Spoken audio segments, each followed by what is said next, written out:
வணக்கம்.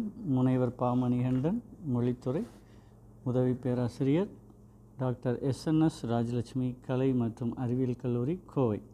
இன்று நாம் காண இருக்குவது சென்ற வகுப்பின் தொடர்ச்சியாக 63 நாயன்மார்களில் ஒருவரான அப்பூதி அடிகள்.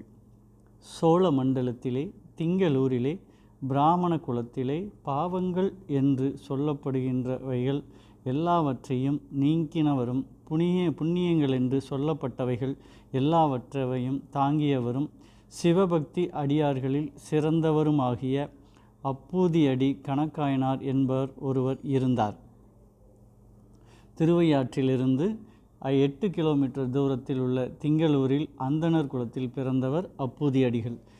நாவுக்கரசர் பெருமானை பார்க்காமலேயே அவரை தன் குருவாக ஏற்று அவரின் பெயரிலேயே அறச்சாலைகள் தொடங்கி தொண்டு செய்து வந்தவர்.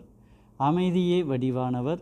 பொய், களவு, காமம், கோபம் இவற்றையெல்லாம் நீக்கியவர். ஒரு நாள் திங்களூர் வந்த அப்பரடிகள் தன் பெயரிலேயே கல்விச்சாலைகள், சோலைகள், தண்ணீர் பந்தல் ஆகியவை கண்டு ஆச்சரியப்பட்டு அங்கிருந்த பணியாளரை யார் இதுபோன்று தொண்டுகள் செய்வது என வினவினார். அதற்கு அப்பூதியடிகள் என்று தெரிய வந்ததும் அவரை சந்திக்க அவர் இல்லத்திற்கு சென்றார். அப்பூதியடிகள் யார் என்றார். எதிரில் வந்த அப்பூதியடிகளார் அடிகளார் என நினைத்து வீழ்ந்து வணங்கி எழுந்தருளிய காரணம் கேட்டார். திருப்பலநாதனை வழிபட்டு வரும் வழியில் தண்ணீர் பந்தல் பார்த்தோம். தாங்கள் புரியும் அறங்கள் கேட்டு உம்மை காண வந்தோம் என்றார். உங்கள் பெயரை எழுதாமல் வேறு ஒரு பெயர் எழுத காரணம் யாது என்று கேட்டறிந்தார். தவச்செல்வர் என வணங்கியவர் காதில் வேறு ஒருவர் என்பது பேரிடியாக கேட்டது. மிகுந்த வருத்தத்துடன் சமணர்களும் மன்னனும் சேர்ந்து செய்த சூழ்ச்சியினை தம் தொண்டினாலே வென்ற பெயர் வேறு ஒரு பெயரா? அதுவே என் தாரக மந்திரம். அது எனக்கு முக்தி தரும் 5 எழுத்து. எப்படி புரியாமல் சொன்னீர்கள் என்றார். கடலிலே மிதந்த பெருமான் அவர் தெரியாதா? நீர் என்ன சமணர் கூட்டத்தினரா? நீர் யார் என்று வினவினார். அப்பூதி அடிகளே, என்னை கடைத்தேற்ற எவ்வழியும் காணாது அதிகை பெருமான் கொடுஞ்சூளையினால் ஆட்கொள்ளப்பட்டு சிவனருளை உணர்ந்த சிறியோன் நான் என்றார். இதை கேட்ட அப்பூதியடிகள் அடைந்த ஆனந்தத்தை அளவிட முடியாது. யாரை தன் வாழ்நாளில் காண வேண்டும் என்று கருதி தவம் புரிந்தாரோ, மந்திரம் ஜெபித்தாரோ, அப்பெருமான் முன்னிற்க செய்வது அறியாது திகைத்தார். ஆடினார், பாடினார். எல்லோரையும் பெருமான் காலடியில் வீழச் செய்து வழிபட்டார்.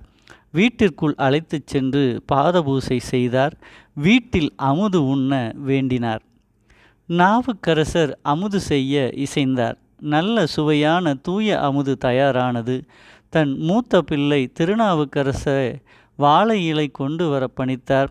நல்ல குறித்திலையாக தேடி அறுக்கும் பொழுது அங்கு குடியிருந்த நாகம் தீண்ட, அடியவர் அமுது உண்பது தன்னால் காலதாமதம் ஆகக்கூடாது என்று ஓடி வந்து தாயினிடம் இலையை கொடுத்து காலடியில் வீழ்ந்தான் பெரியவன்.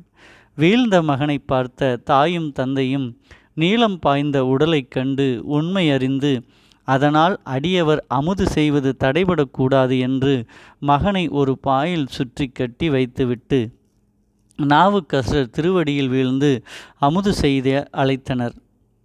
வணங்கியவருக்கு திருநீறு கொடுத்துவிட்டு, மூத்த திருநாவுக்கரசு எங்கே? அவனுக்கும் திருநீறு பூச வேண்டும் என்றார்.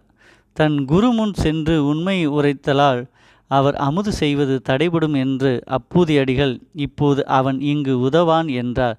இந்த பதிலை என் உள்ளம் ஏற்கவில்லை. அவன் எங்கே என்றார்.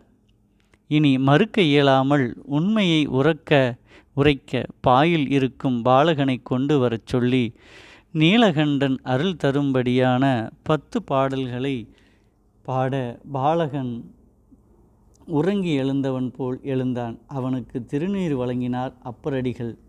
அனைவரும் அமர்ந்து அமுது உண்டனர். பல நாள் அங்கு தங்கியிருந்து அருகில் இருந்த தலங்களை தரிசித்து பதிகங்கள் பாடினார்.